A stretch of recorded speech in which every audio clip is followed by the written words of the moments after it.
Hi friends, నేను చెప్తున్న శ్రీ వివేకానంద జీవిత చరిత్రలో పార్ట్ 31లో సోదర బృందంలో స్వామి జీవితం గురించి చెప్తున్నాను. ఈరోజు నేను శరీర గృహంలో ఉన్నందుకు చెల్లించాల్సిన అద్దె వ్యాధి. భగవతంశ సంభూతులైన సద్గురు వరేణ్యులు శిష్యులైన జ్ఞాన ప్రతిబంధక పాపాలను స్వయంగా వ్యాధి రూపంలోనో ఇతర బాధల రూపంలోనో అనుభవిస్తారని విశ్వసించవచ్చు. ఏమైనా స్వామి ఈ రోజుల్లో ఉబ్బసంతో బాధపడేవాడు. శరీర ఆరోగ్యాన్ని గురించి అధిక శ్రద్ధ తీసుకోవాలని వైద్యులు హెచ్చరించారు. అయినా ధ్యాన నిమగ్నుడై శరీరాన్ని ఎప్పుడు చాలిస్తాడో అని సోదర శిష్యులు స్వామిని 1000 కళతో చూస్తూ భావావేశాన్ని పొందకుండా చేయటానికై సదా యత్నాలు చేసేవారు. నిస్పృహుడైన స్వామి ఈ రోజుల్లో తాను అడిగిన ప్రశ్నలకే జవాబులను ఆలకించేవాడు కాడు. స్వామి అమర్నాథ్ నుంచి వచ్చాక తన దివ్యానుభూతిని గురించి ఒక శిష్యుడికి ఇలా తెలిపాడు.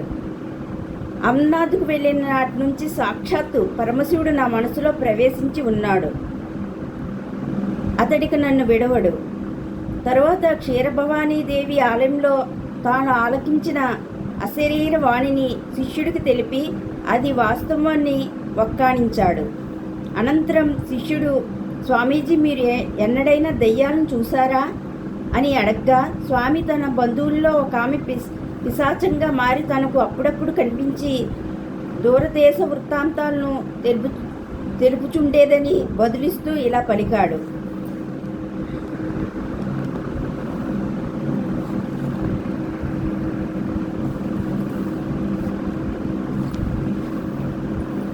కానీ విచారించగా వృత్తాంతాలు తరచూ వాస్తవాలు కాకుండేవి. ఒక పుణ్యస్థలంలో నేను ఆమెను పిశాచ జన్మ నివృత్తికై ప్రార్థించాను. నాటి నుంచి ఆ పిశాచం మళ్ళా నా కంటపడలేదు. స్వామిని సందర్శించి అతడి బోధామృతాన్ని గ్రోలటానికి జనం విరివిరిగా రాసాగారు. స్వామి నిద్రాహారాలు మరిచి వారితో ప్రసంగించడం చూసి సోదర శిష్యులు వారింప ప్రయత్నించారు. కానీ స్వామి దయాసాగరాన్ని ఎవరు అరికట్టగలరు? స్వామి ఇలా అనేవాడు, అనేక శ్రమలు కోర్చి వారిక్కడికి వస్తుంటే ఇక్కడే కూర్చున్న నేను వారితో రవ్వంత సంభాషించకూడదా? అందువల్ల నా ఆరోగ్యం దెబ్బతిన్నా పర్వాలేదు. ప్రేమమూర్తి అయిన స్వామి అనుగ్రహం పాపాత్ముల పట్ల పుణ్యాత్ముల పట్ల సమానంగా ప్రసరించేది. కానీ లోకులు కాకులు కదా. ఈ సమయంలో ఎలాంటి లౌకికుడైనా తనను కాస్త స్తుతించినంత మాత్రాన స్వామి అతన్ని అనుగ్రహించి ఆశీర్వదిస్తూ ఉండేవాడని వదంతి లోకుల్లో వ్యాపించింది. ఈ విషయాన్ని గురించి ఒక శిష్యుడు తనను ప్రశ్నించగా స్వామి ఇలా జవాబిచ్చాడు. బాలుడా, ఏమంటున్నావు? ఎవడు ఎలాంటివాడో నాకు తెలియదనుకున్నావా? నేను ఒకరిని చూడగానే అతడి చిత్తవృత్తులనే గాక పూర్వజన్మ వృత్తాంతాన్ని సైతం చూచాయిగా గ్రహిస్తాను.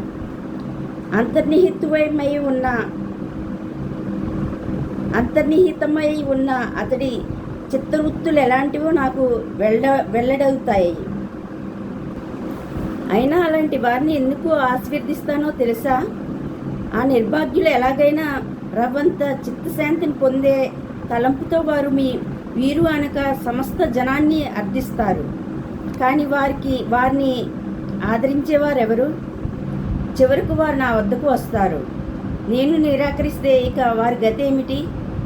కాబట్టి నేను లేనిపోని విమర్శలు చేయను.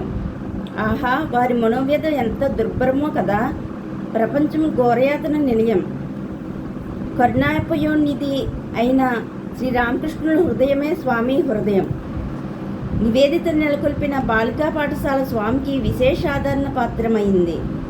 అనేక విషయాల్లో స్వామి ఆమెకు సదుపదేశాలు ఇస్తూ ఉండేవాడు. నివేదిత బ్రహ్మచర్య నియమాలన్నింటినీ యథావిధిగా పాటిస్తుంటే అర్థం లేని బాహ్యచారాలను సడలించి స్వామి నివేదిత వండిన ఆహార పదార్థాలను తాను తినటమే గాక శిష్య బృందంతో తినిపించేవాడు.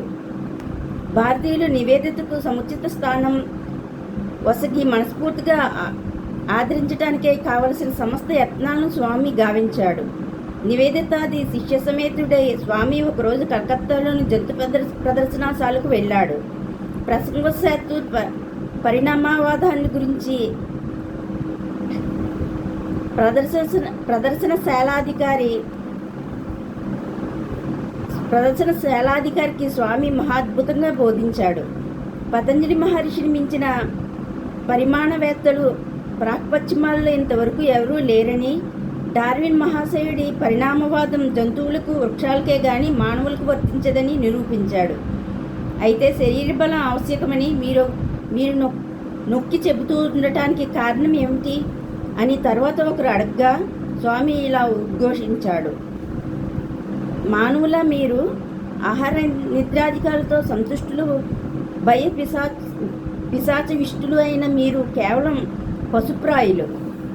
కాస్తంత తార్కిక బుద్ధే లేకుంటే ఈ పాటికి మీరు చతుష్పాద జంతువులుగా పరిణమించేవారే.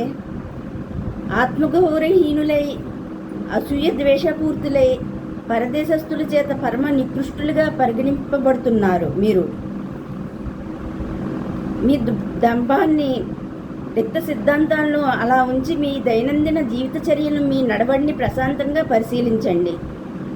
పశు స్వభావానికి మీరు వసులై ఉండటంతో బతుకు తెరువు కోసం ప్రయత్నించమని, మొట్టమొదటి శరీర బలం అర్జించుకోమని మీకు నేను బోధిస్తున్నాను. ఉట్టికి ఎగరలేని అమ్మ స్వర్గానికి ఎగిరిపోయిందట. బలోపేతులైతే మనస్సును నిగ్రహించడానికి మరింత మీరు అర్హులవుతారు. నాయమాత్మ బలహీనేన లభ్య అన్నట్లు ముఖ్యంగా దుర్బల దేహులు ఆత్మ సాక్షాత్కారానికి అనర్హులని మళ్ళీ మళ్ళీ నేను నొక్కి వక్కాణిస్తున్నాను.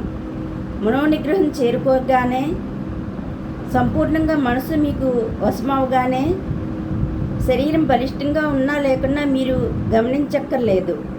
మనశ్శరీరాలు మీకు అప్పుడు జోహార్లు అర్పిస్తాయి. త్రిగుణాతీతుడు అద్వైర్యంలో ఉద్బోధన అనే వంగీయ మానసిక పత్రిక వెలువడి స్వామికి అమితానందాన్ని కలిగించింది. శారీరక, మానసిక, ఆధ్యాత్మిక అభివృద్ధిని చేకూర్చి భారత జాతీయతను పెంపొందించే భావాలనే ప్రకటించాలని, కవితావాజ్మయ తత్వశాస్త్రాలను గురించి ప్రాచీన సంప్రదాయాలను నిరసించక, ప్రాచీనాధుని కాభిప్రాయ సమన్వయాన్ని ఆదర్శంగా గ్రహించాలని, చండాలుని సైతం క్రమంగా బ్రాహ్మణ స్థితికి తేవటానికే వేదాంతాశయాలను అత్యంత సరళ శైలిలో ప్రదర్శించి జనంలో వ్యాప్తి చేయాలని స్వామి తెలిపాడు. కలకత్తా నుంచి స్వామి విశ్రాంతికే వైద్యనాథానికి వెళ్ళి ఒక భక్తుడి ఇంట్లో బస చేశాడు. సోదర శిష్యుడైన నిరంజనానందుడు ఈ సమయంలో స్వామితో కూడి ఉన్నాడు. ఒకరోజు సాధు సోదరులిద్దరూ వాహ్యాళికి వెళ్ళి వస్తూ ఉంటే దారిలో ఒక దీనుడు రక్తగ్రహిణితో బాధపడుతూ బాట పక్కన నిస్సహాయుడై కూలబడి ఉండటం చూసి సోదరుడి సాయంతో స్వామి అతన్ని మెల్లగా లేవతీసి రోగ నివారణార్థం తమ బసకు తీసుకువచ్చాడు. అక్కడ అతడి దేహాన్ని శుభ్రం చేసి దుస్తులు మార్చి సాధు సోదరులు సేవ చేయసాగారు. త్వరలోనే అతడు ఆరోగ్యం పుంజుకున్నాడు. స్వామికి ఆతిథ్యం ఇచ్చిన గృహస్థుడు స్వామి నిరూపమాన కారుణ్యాన్ని, దీనజన వాత్సల్యాన్ని చూసి ఆశ్చర్యపోయాడు. ఈ సమయంలో స్వామి ఒక లేఖలో రాసి ఈ క్రింది విషయాలు సాంఘిక సమస్యల గురించి స్వామి భావాలను వ్యక్తీకరిస్తాయి. బలాత్కారంగా సమాజంలో ఒక ఆచారాన్ని ప్రవేశపెట్టడానికి ఋషికి కానివ్వండి, మునికి కానివ్వండి, సాక్షాత్తు భగవంతుడే కానివ్వండి అధికారం లేదు. పరిస్థితులను బట్టి అవసరమైనప్పుడు సమాజమే ప్రత్యేకమైన కొన్ని ఆచారాలను అవలంబిస్తుంటుంది. తాత్కాలికంగా సమాజానికి ఇవి శ్రేయస్కరాలైనప్పటికీ కాలక్రమాన మహోపద్రవ హేతువులు కావచ్చును. ఉదాహరణకు దేశంలో స్త్రీ పునర్వివాహ నిషేధాన్ని గైకొందాం. ఏ దుర్మార్గులో ఋషులో ఈ శాసనాన్ని తెచ్చిపెట్టారని తలవద్దు. దీనిలో 2 విషయాలను గమనించవలసి ఉంది. ఒకటి, స్త్రీ పునర్వివాహాలు శూద్రుల్లో అంటే నిమ్న జాతుల్లో జరుగుతున్నాయి. 2, అగ్రజాతుల్లో పురుషుల సంఖ్య కంటే స్త్రీ సంఖ్య అధికం. ఇట్టి పరిస్థితుల్లో విధిగా ప్రతి బాలికకు వివాహం చేయాలనుకుంటే ఒక బాలికకు ఒక భర్త లభించటమే దుర్లభం. ఇక ఒక్కొక్కెత్తుకు ఇద్దరు ముగ్గురు మాట చెప్పాలా? అందుచేత సమాజం ఉభయుల్లో ఒకరికి ప్రతికూల్యం కనిపించింది. అంటే ఒకసారి వివాహమైన స్త్రీ పునర్వివాహానికి ఒప్పుకోలేదు. ఒప్పుకుంటే మరొక స్త్రీకి భర్త లభించకుండా పోతుంది. ఇక స్త్రీల సంఖ్య కంటే పురుషుల సంఖ్య అధికంగా ఉన్న జాతుల్లో ఈ బాధ లేకుండటంతో స్త్రీ పునర్వివాహం వాటిలో జరుగుతున్నాయి. పాశ్చాత్య దేశాల్లో కూడా కన్యలకు భర్తలు లభించడం నానాటికి కష్టసాధ్యమవుతోంది. వర్ణ వ్యవస్థ యొక్క ఇతర సామాజిక వ్యవస్థల యొక్క విషయం కూడా ఇలాంటిదే. అందుచేత ఏ సాంఘిక ఆచారాన్నైనా మార్చాలంటే మొట్టమొదట అది ఎంతవరకు ఆవశ్యకమో కనిపెట్టాలి. అప్పుడు దాన్ని మార్చితే ఆ ఆచారం దానంతటా అదే అంతరిస్తుంది. అంతేగాక ఊరక ఖండన మండనల వల్ల ఏమీ ప్రయోజనం లేదు. ధనాదులను మీరు నేను పంచుకొని అనుభవించడానికి ఎలాంటి ఆటంకము ఉండరాదని కాదు స్వాతంత్రం అనే పదానికి అర్థం. కానీ ఇతరులకు ఎలాంటి హాని కలిగించకుండా మన శరీరాన్ని, బుద్ధిని, సంపదను వినియోగించుకోవడానికి మనకు సహజమైన అధికారం ఉంది. అంతేగాక ధన విజ్ఞానాలను పొందటానికి సంఘంలోని ప్రతి వ్యక్తికి సమానమైన అవకాశం ఉండాలి.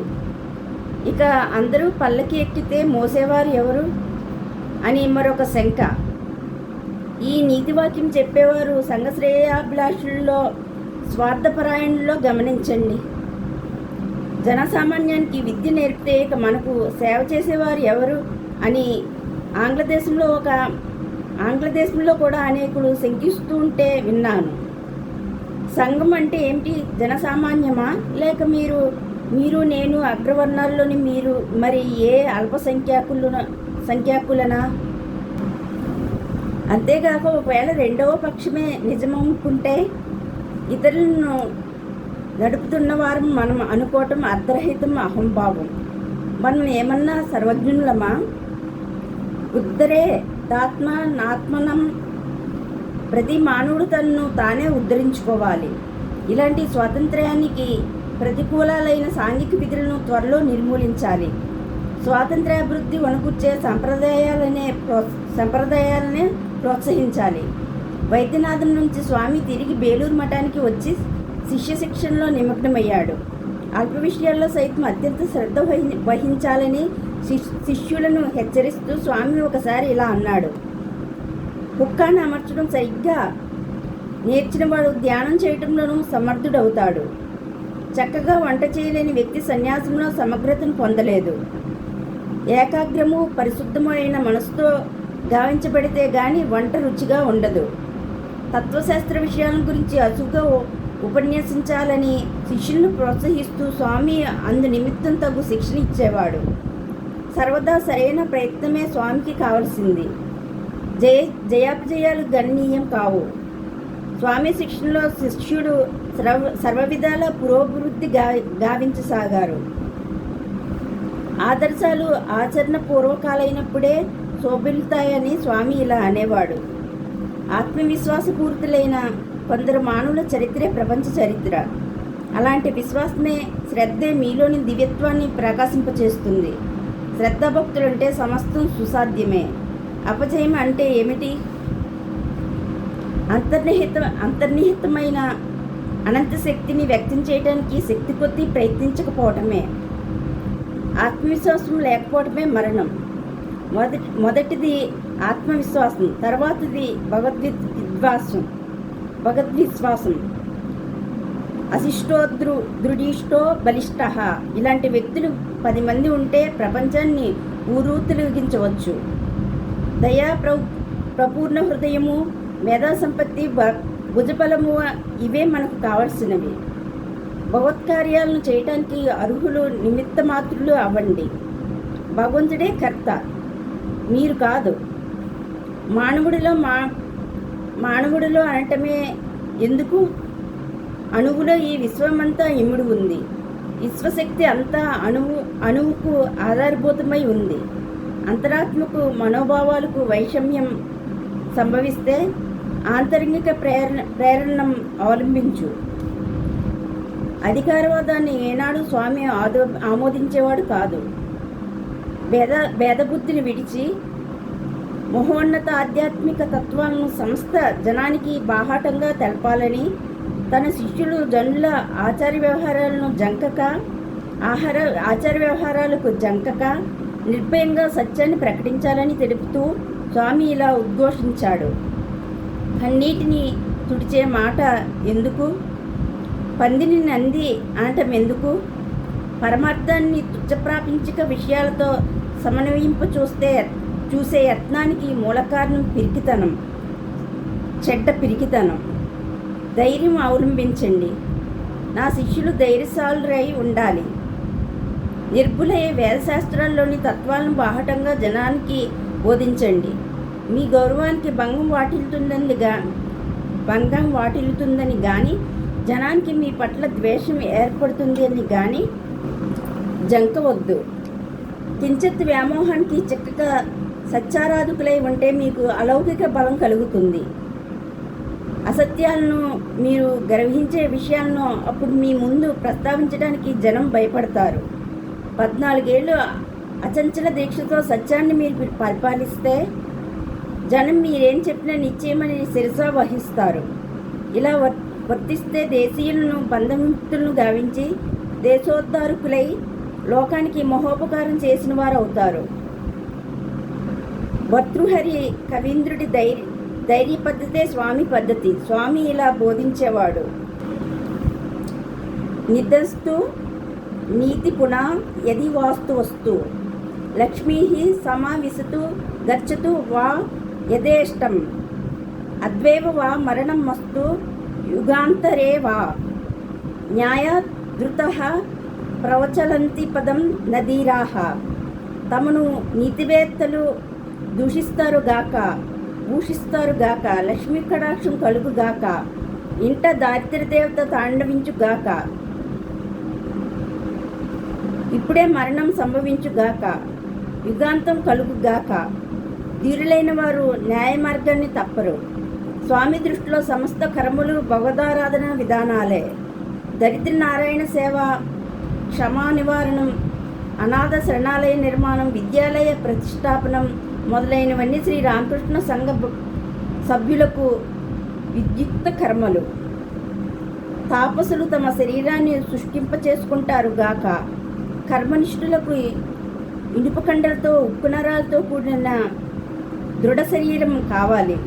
కాబట్టి బిడ్డల్లారా, శరీర బలాన్ని సముపార్జించండి అని స్వామి శిష్యులను హెచ్చరించేవాడు. ఇతర నియమాల గురించి వచిస్తూ గృహస్థులతోనూ లౌకికులతోనూ వారికి స్వేచ్ఛా సంసర్గం కూడదని స్వామి ఇలా ఉద్ఘోషించాడు. మఠ వ్యవహారాల్లో లౌకికులకు పెత్తనం ఉండకూడదు. ధనికులతో సన్యాసికి ఎంతమాత్రం సంబంధం కూడదు. సన్యాసికున్న బాధ్యత అంతా, విద్యుక్తమంతా దరిద్రులతో సంబంధించి ఉంది. శ్రద్ధాభక్తులతో దరిద్రులను సేవించాలి. ధనికులకు వంగి సలాములు చేస్తూ వారి సహాయం మీద ఆధారపడటమే దేశీయ మఠ సంస్థలకన్నిటికీ వేరు పురుగు. నిజానికి సన్యాసి ధనవంతుడి నుండి మనస్ఫూర్తిగా తొలగి వర్తించాలి. ధనికులను ఆశ్రయించడం వేశ్యలకు తగుతుంది కానీ సంసార పరిత్యాగం చేశామనే సన్యాసులకు తగదు. కామకాంచన పరిత్యాగమే ప్రధాన ఆదర్శంగా గైకొన్న ఆ మహానీయుడికి కామకాంచనలోలురు ఎలా యథార్థ భక్తులు కాగలరు? ప్రపంచకులతో మాట్లాడేటప్పుడు తన పెదవులు మంటలెత్తుతాయని తెలుపుతూ కామకాంచన సంపర్కం కించెత్తు లేని వ్యక్తిని తనతో సంభాషించ పంపమని శ్రీరామకృష్ణుడు దివ్యమాతను ప్రార్థించి విలిపించాడు. లౌకికులకు ఏదో స్వార్థచింత లేకుండా లోకసేవ చేయలేరు. భగవంతుడే స్వయంగా గృహస్థుడై అవతరించినా నేను అతన్ని నమ్మలేను. పారమార్థిక సంస్థకు గృహస్థుడు నాయకుడైతే ఆదర్శం పేరిట స్వలాభాన్ని చూసుకోనారంభిస్తాడు. అప్పుడు ఆ సంస్థ అడుగంటుతుంది. గృహస్థులు ఆధిపత్యం వహించిన మత సంస్థలకన్నిటికీ ఈ గతే పట్టింది. త్యాగరహితమైన మతం ఎన్నిటికీ నిలువజాలదు. చనువు చేత లోకులు సాధువుల పడకల మీద పడుకోరాదని లోకులతో భోజనాధికారులు సైతం సాధువులు చేయరాదని తెలుపుతూ స్వామి ఇలా అన్నాడు. లౌకికుల శరీరాల్లోనూ దుస్తుల్లోనూ ఈ రోజుల్లో నాకు ఒక విధమైన దుర్గంధం కానొస్తోంది. శాస్త్రాల్లో నేను ఇలా చదివి ఉన్నాను. పవిత్రులు త్యాగశీలురు అయిన వారు లౌకికుల సంసర్గాన్ని స్పర్శను ఎందుకు సహించలేరో నాకిప్పుడు అవగాహనమవుతోంది. స్త్రీల నుంచే కాక స్త్రీ సంసర్గం గల వారి నుంచి సైతం బ్రహ్మచారులు దూరంగా తొలగి వర్తించాలని శాస్త్రాలు దూరదృష్టితో శాసిస్తున్నాయి. బ్రహ్మచారులు సన్యాసాదర్శాల్లో సంస్థితులవ్వగానే వారికి గృహస్థ సంసర్గం వల్ల భయం ఉండదు. దీని కారణంగా స్వామి గృహస్థుల పట్ల కానీ స్త్రీల పట్ల కానీ నిరసన భావం కలిగి ఉండేది వాడని భావించకూడదు. న్యాయ మార్గంలో ధనం ఆర్జిస్తూ ఉదార హృదయులై పారమార్థిక ఆదర్శాలను పరిపాలించే గృహస్థులంటే స్వామికి పరమానందం. గృహస్థ జీవనం కొందరి మార్గమై ఉండని, ప్రపంచంలో వైరాగ్యం ఒక్కటే వైరహితమైనదనే పరమ సత్యాన్ని సన్యాసి అయిన వారు గమనించాలనే స్వామి అభిప్రాయం. త్యాగసేవలే గృహస్థులకు పరమాదర్శాలని చాటే మహాభారతంలోని కపోతోపాఖ్యానాన్ని స్వామి శిష్యులకు బోధించేవాడు. అంతేగాక నాయకుడైన వాడి పట్ల విధేయత చూపినిదే ఏ కార్యము కొనసాగింపలేమని స్వామి ఒకసారి ఇలా అన్నాడు. మీ దేశంలో నేను ఏ పని చెయ్యాలో చెప్పండి. ప్రతి వ్యక్తికి తానే నాయకుడిని కావాలని వాంఛ. విధేయత చూపేవాడు ఒక్కడూ లేడు. నాయకుడి ఆజ్ఞలను శిరస వహిస్తే కానీ ఎలాంటి ఘనకార్యము కొనసాగబోదు. మఠంలోని మురుగు కాలువలను పరిశుభ్రం చేస్తున్నేటి నుంచి నా జీవితాన్ని గడపాలని నా సోదర శిష్యులు నాకు చెబితే ఖచ్చితంగా వారి ఆజ్ఞను శిరస వహిస్తానని గ్రహించండి. జనం చేకూర్చే నాయకుడి ఆజ్ఞలను మన్నించేవాడే మహానాయకుడు అవుతాడు. ఇది పాశ్చాత్య మఠ సంస్థల్లో సాధుకుల పెద్దల పట్ల చూపే విధేయతను, కార్యనిర్వహణలో ఆత్మార్పణ పూర్వకమైన వారి సంసిద్ధతను తలపుకు తెస్తుంది.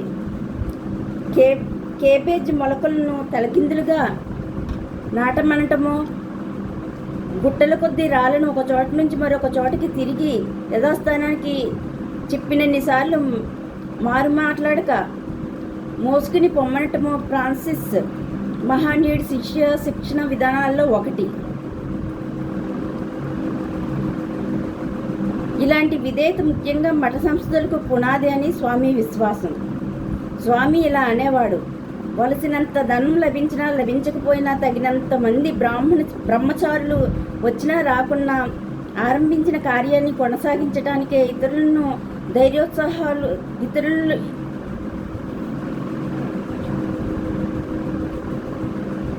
ఇతరులకు ధైర్యోత్సాహాలు కలిగిస్తాను. నాకు విశ్రాంతి వద్దు. కార్యరంగంలో నా ప్రాణాలు విడుస్తాను. కార్యపరాయణతే నా అభీష్టం. జీతం మహాయుద్ధం. కార్యశూరతే మన ధర్మం. కార్యరంగంలో నా జీవితం ఆహుతి అవుగాక. మరొక రోజు ఒక శిష్యుడితో ఇలా వచించాడు. నాయనా విను. శ్రీరామకృష్ణుడు వచ్చి తన ప్రాణాలను ప్రపంచానికై దారపోశాడు. నేను అలాగే చేస్తాను. నువ్వు మీలో ప్రతి వ్యక్తి లోకశ్రేయానికై మీ జీవితాలను అర్పించాలి. మనం దారిపోసే రక్తధారల నుంచి ప్రపంచాన్ని మార్చివేసే వీరాది వీరులు, భగవద్యోధులు వెలువడతారని నమ్ము. అంతేగాక స్వామి తరచూ శిష్యులను ఇలా హెచ్చరించేవాడు. లోకసేవ, భగవత్ సాక్షాత్కారం ఇవే సన్యాసాదర్శాలనే మాట మరవద్దు. ఈ ఆదర్శాలను విడవద్దు. సమస్త మార్గాల్లోనూ సన్యాస మార్గమే అతి సన్నిహితం. సన్యాసికి భగవంతుడికి నడుమ ఎలాంటి విగ్రహాలు లేవు. వేద శిరోభాగంలో సన్యాసి ప్రతిష్ఠితుడై ఉంటాడని వేదాలే వక్కాణిస్తున్నాయి. అతడు స్వేచ్ఛామయ చక్రవర్తి. మత సంప్రదాయాలు, శాస్త్రాలు అతన్ని శాసించలేవు. అతడే ప్రపంచంలో ప్రత్యక్ష దైవం. సత్యానంద స్వేచ్ఛా విలసిత పతాకను దాల్చి తీరాగ్రేసురుడువైన ఓ యతివరేణ్య యథేచ్ఛగా విహరించు. ప్రజాసేవనే పరమార్థంగా చేసుకుని స్వామి విరజానంద ప్రకాశానందులను తూర్పు వంగదేశంలోని ఢాకాకు పంపదలిచాడు. శ్రీ విరజానంద స్వామి మొట్టమొదట మోక్ష సాధన చేత సాక్షాత్కారాన్ని పొందటమే తన అభిమతమని తెలపగా స్వామి ఇలా వక్కాణించాడు. నీ మోక్షం కోసం నువ్వు పాకులాడితే నరకమే నీకు గతి. ఆత్మ సామ్రాజ్యాన్ని పొందగోరితే స్వీయ మోక్షవాంఛను విడనాడు, అదే మహోత్తమ సాధన. ఇలా అని తిరిగి ప్రేమపూర్వకంగా ఇలా అన్నాడు. బిడ్డల్లారా, కర్మను నిర్వర్తించండి. లోకశ్రేయస్కై మనస్ఫూర్తిగా కర్మ వనరించండి. ఇదే కావలసింది. కర్మఫలాలను ఆశించవద్దు. పరశ్రేయానికై ప్రయత్నించి మీరు నరకానికి వెళ్తే ఏం తప్పు? స్వీయ మోక్షాన్ని కోరి స్వర్గాన్ని పొందటం కంటే అదే మేలు. తర్వాత స్వామి ధ్యానస్థితుడై వెలువడి, నా ఆత్మశక్తిని ఇదే మీలో మూర్తిభింపజేస్తున్నాను. భగవంతుడే మీకు తోడై నిలుస్తాడు గాక అని వచించాడు. శిష్యులిద్దరూ స్వామి ఆజ్ఞను తలదాల్చి ఢాకాకు వెళ్ళారు. ఇలాగే స్వామి తన సోదర శిష్యులైన శారదానంద, తుర్యానందులను గుజరాత్కు, శివానందుని సింహళానికి అంటే శ్రీలంకకు పంపించాడు. రామకృష్ణానందుడు ఇంతకు మునిపే మద్రాసుకు వెళ్ళి ఉన్నాడు. ఆ చిరకాలంలోనే వారి ఉద్యమం జయప్రదమై విరాజిల్లసాగింది. శ్రీరామకృష్ణుల గృహస్థ శిష్యుల్లో ఉత్తమోత్తముడైన నాగమహాశయుడు ఈ సమయంలో స్వామిని సందర్శించి వచ్చాడు. స్వామిని చూడగానే నాగమహాశయుడు, జయశంకర, సాక్షాత్ పరమశివుడి సందర్శనంతో నేను ధన్యుణ్ణైనాను అంటూ స్వామికి సాష్టాంగ వందనం చేశాడు. స్వామి నాగమహాశయుడిని లేవదీసి అతన్ని గురించిన తన శిష్యుడితో ఇలా చెప్పాడు. చూడండి, ఈయన ఒక గృహస్థుడు, కానీ నిస్పృహుడు, బాహ్య ప్రపంచ స్మృతిరహితుడు, భగవద్ధ్యాన నిష్ఠాగరిష్ఠుడు. పరభక్తికి ఈయన జీవితం ప్రత్యక్ష నిదర్శనం. నాగమహాశయుడి దివ్యజీవన విధానం తన శిష్యులకు ఆదర్శప్రాయంగా ఉంటుందని మఠంలో అతన్ని బస చేయమని స్వామి కోరాడు. అందుకు నాగమహాశయుడు ఇలా అన్నాడు. సంసారాన్ని త్యజించి అనుజ్ఞ ఇవ్వండి. నేను ఒకప్పుడు గురుదేవుణ్ణి కోరాను, కానీ గురుదేవుడు సంసారంలో ఉండమని ఆజ్ఞాపించాడు. తదాజ్ఞానువర్తినై ఆయన వారసులైన మిమ్మల్ని అందరినీ అప్పుడప్పుడు వచ్చి దర్శించి ధన్యుణ్ణవుతాను. తర్వాత స్వామి మాతృదేశాన్ని పునర్జీవింపచేయటమే తన అభీష్టమని, అందుకోసం తనను ఆశీర్వదించమని నాగమహాశయుణ్ణి కోరాడు. అప్పుడు నాగమహాశయుడు, మీ సంకల్పం అప్రతిహతం. ఆ మహానీయుడి ఇచ్చే మీ ఇచ్చ. జయ రామకృష్ణ అన్నాడు. నాగమహాశయుడు దివ్య ప్రేమపూరిత వర్తనాన్ని చూసి అతడు అలౌకిక మధుర వాక్కులను ఆలకించి శిష్యులు ఆనందాశ్రువులు స్రవించారు. స్వామి దివ్యత్వాన్ని గురించి నాగమహాశయుడు అన్న మాటలను ఈ క్రింది వృత్తాంతం ధృవపరుస్తుంది. స్వామి శిష్యుడైన శరచంద్రుడు ఒకరోజు తాను శివుణ్ణి పూజిస్తున్నట్లు, శివస్వరూపం క్రమంగా స్వామిమూర్తిలో లీనమైనట్లుగా వేకువజామున కలగన్నాడు. శరచంద్రుడు స్వామికి తన కళను గురించి చెప్పగా, ఎవరితోనూ ఈ సంగతిని గురించి చెప్పకు సుమా అన్నాడు స్వామి. శరచంద్రుడు ఉదయాన గంగా స్నానం చేసి స్వామిని సందర్శించి రాత్రి తాను గావించిన దివ్య స్వప్నాన్ని యథార్థం వనర్చమని, పూజించ అనుజ్ఞ ఇవ్వమని స్వామిని వేడుకున్నాడు. స్వామి ఎలాగో సమ్మతించగానే శరచంద్రుడు శివప్రీతికరాలైన దుర్తూర పుష్పాలను సేకరించి సమంత్రకంగా స్వామిని పూజించసాగాడు. సాధు సోదరులందరూ అక్కడికి వచ్చి ఉన్నారు.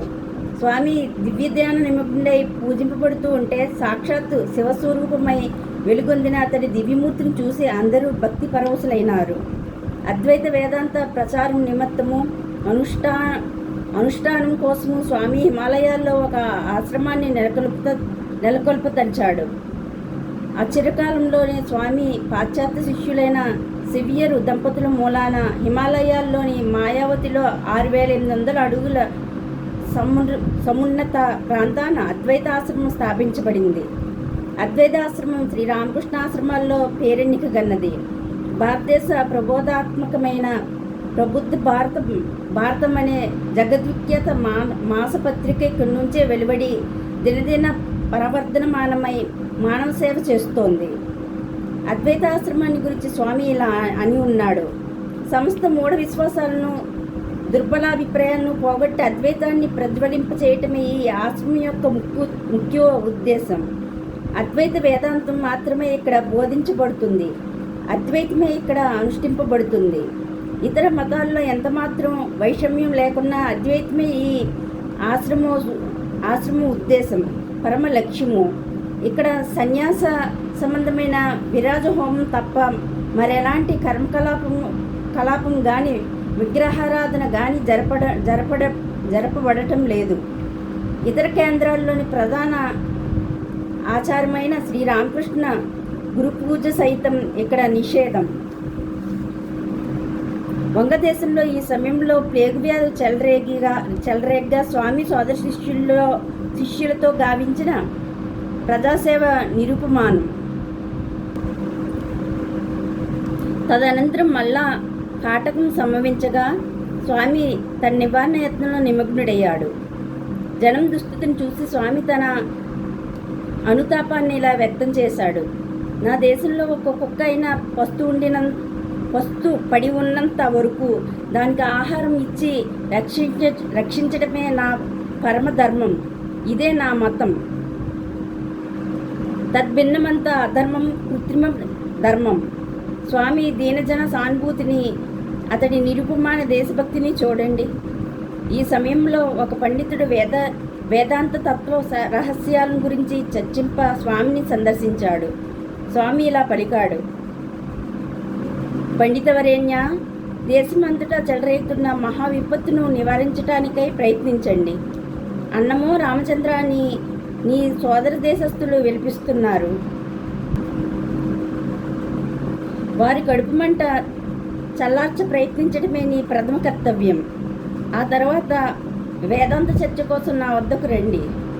నిరాహారులే మరణించే వేలాది జనాన్ని రక్షించటానికై జీవితాన్ని దారిపోయటమే వేదాంత తత్వసారం.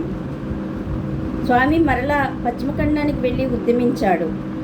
సముద్రయానం స్వామి శరీరారోగ్యానికి అనుకూలింపచేస్తుందని వైద్యులు అభిప్రాయపడ్డారు.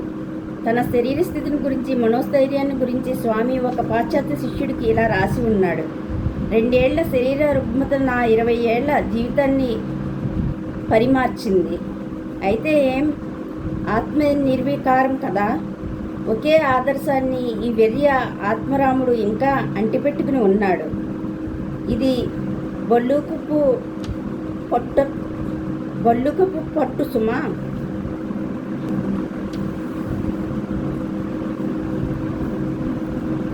ధ్యాననిష్టాసక్తుడు సోదర శిష్యుడు అయిన తుర్యానందుడిని స్వామి తనతో అమెరికాకు తీసుకువెళ్ళనించాడు. కానీ మొదట్లో తుర్యానందుడు సమ్మతించలేదు. స్వామి అప్పుడు తుర్యానందుడిని అక్కున చేర్చుకుని అతడి వక్షం మీద తన శిరస్సు నుంచి బాల్డ్ మాదిరి వెలిపిస్తూ ఇలా అనసాగాడు: హరిబాయి, ఈ నా గురుదేవుడి కార్యాన్ని నెరవేర్చడానికి అడుగడుగున నా జీవితాన్ని ఎలా దారిపోస్తున్నానో నీకు తెలియదా? నా కార్యభారాన్ని కొంత వహించడం కూడా నువ్వు ఊరక చూస్తుండటం ధర్మమా? సోదర శిష్యుడి మనస్సు ద్రవించిపోయింది. పరమేశ్వర సంకల్పమే స్వామి సంకల్పమని అతడికి తట్టింది. స్వామి ఆజ్ఞను అతడు తలదార్చాడు. ప్రయాణానికి ముందు శిష్యుడు ఒక వీడ్కోలు సభ జరిపారు. ఆ సమయంలో సన్యాస ధర్మాన్ని గురించి, అనుష్ఠానాన్ని గురించి స్వామి సోదర శిష్యులకు ఇలా బోధించాడు: అత్యంత అసాధ్యమైన ఆదర్శం ఎవరికి తగదు. బౌద్ధ జైన సంస్కర్తల దోషం ఇదే. అయినా ఎంతసేపు సాధ్య విషయాలని లక్షిస్తూ ఉండటం తగదు. అత్యంత ఆదర్శాన్ని అత్యంత అనుభవంతో మేళవించ ప్రయత్నించాలి.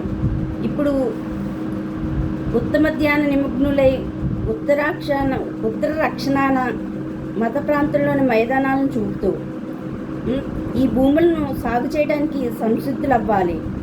ఇప్పుడు ధర్మశాస్త్ర రహస్యాలను బోధించడానికి మరుక్షణంలో బజారుకు వెళ్ళి పొలంలో పండిన పంటను విక్రయించడానికి సంసిద్ధులు కావాలి. శీల నిర్మాణమే మీ ఆదర్శం. మీరందరూ మహా ఋషులు అవ్వాలి. కానీ సంఘం, శ్రీరామకృష్ణ సంఘం పట్ల అఖండ గౌరవభావం గలవారే అత్యంత విధేయులై వర్తించాలి. అంతేగాక శీల నిర్మాణాన్ని గురించి స్వామి ఇలా వచించాడు: ఎవడు అఖండ బలాఢ్యుడై ఉండి అబల మాదిరి నవనీత కోమల మనస్కుడో అతడే నిజమైన మానవుడు. ప్రయాణ నిన్నితాదినాన శారదామాతృదేవి స్వామికి శిష్య బృందానికి కలకత్తాలోని తన గృహంలో విందు చేసింది. ఓకే ఫ్రెండ్స్, నేను చెప్తున్న శ్రీ వివేకానంద జీవిత చరిత్ర మీకు నచ్చినట్లయితే నా ఛానల్ సబ్స్క్రైబ్ చేసుకోండి, లైక్ చేయండి, షేర్ చేయండి. నేను చెప్తున్న శ్రీ వివేకానంద జీవిత చరిత్రలో ఏమైనా మిస్టేక్స్ ఉంటే దయచేసి క్షమించండి. Okay friends, thank you, bye. నా ఛానల్ పేరు వెంకట తాడి. మీకు నచ్చినట్లయితే సబ్స్క్రైబ్ చేసుకోండి. Okay friends, thank you, bye.